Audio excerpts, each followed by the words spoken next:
আসসালামাইকুম everyone, back to my channel.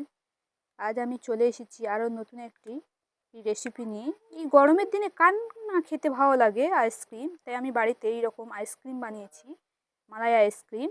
দেখুন, আপনারা পারলে বাড়িতে কাঁচের পাত্রে কীভাবে ছোটো ছোটো পাত্রে বসিয়ে করে বানিয়ে নিতে পারেন। আমি এখানে ছোটো ছোটো পাত্রে নিয়েছি। এটা আমি আপনাকে কিছুক্ষণ গলিয়ে দেখাচ্ছি, একটু দেরি হবে। দেখুন, আমি ছুরি দিয়ে আপনাদেরকে গলিয়ে গলিয়ে দেখাচ্ছি, একটু দেরি হবে। কত সুন্দর! এই আইসক্রিমটি বানানোর জন্যে কিছু কিছু টিপস লাগে, সেই টিপসগুলি ফলো করবেন। যদি এটাকে ভালো লাগে, আপনারা বানিয়ে খেতে পারেন, দেখতেও পারেন চেষ্টা করে। আজকের এখানে আমি আইসক্রিম করার জন্যে 500 গ্রাম দুধ নিয়েছি।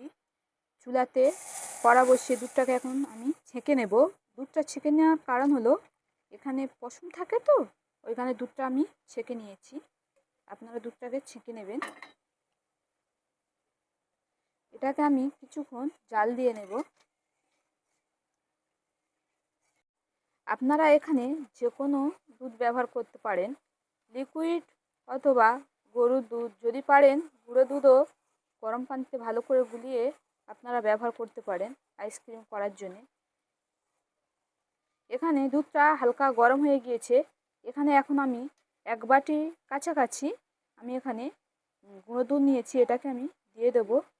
দিয়ে আমি ভালো করে নেড়ে নেব। যদি বা অতিরিক্ত গরম হয়ে যায়, তাতে গুঁড়ো দুধ দিলে কী হবেন বলুন তো, তখনই ঢিল ঢিল হয়ে যাবে, ভালো হবে না।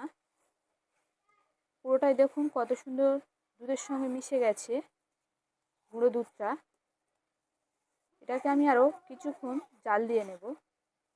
আপনারা গুঁড়ো দুধটা একটু বেশি ব্যবহার করতে পারেন, স্বাদটা বেশি আসবে। যদি পারেন গুঁড়ো দুধটা বেশি ব্যবহার করতে পারেন। এবার এখানে আমি পরিমাণ মতো 1 বাটি চিনি নিয়েছি। আপনারা পারলে যে যেরকম মিষ্টি খাবেন সেই রকম মিষ্টি ব্যবহার করতে পারেন। আমি এখানে কর্নফ্লাওয়ারটা গুলে নেওয়ার জন্যে অল্প করে দুধ নিয়ে নিচ্ছি গরম।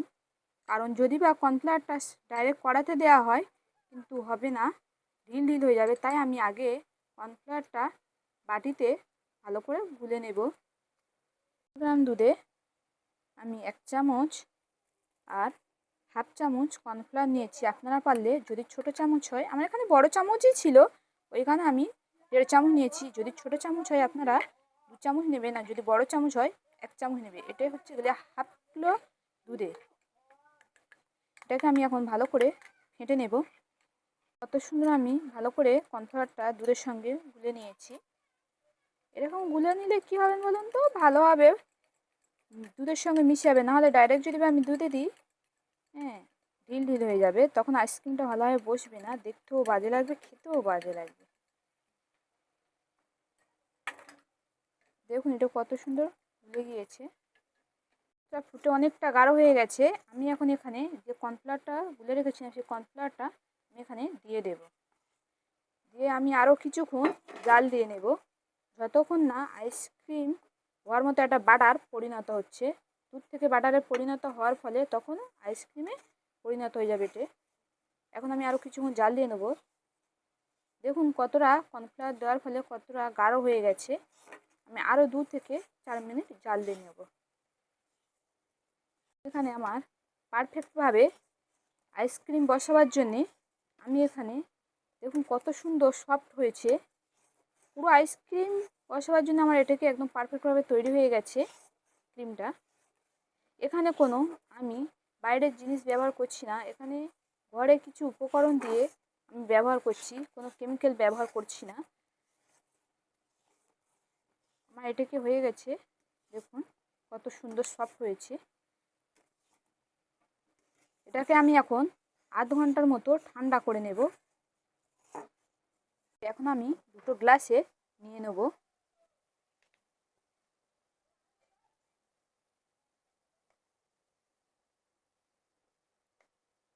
আমি এখানে 2 কালারই করব, তাই আমি 2টো গ্লাসে নিচ্ছি।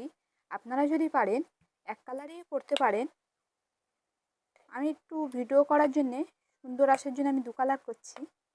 আপনারা যদি পারেন 1 কালারও করতে পারেন।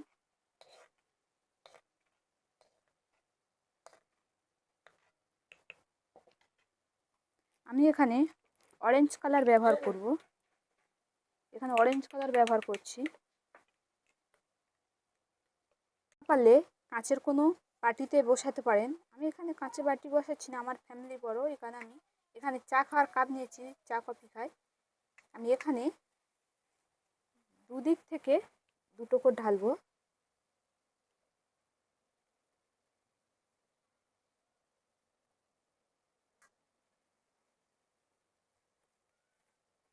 এরকম আমি সব কটাই ঢেলে নেব।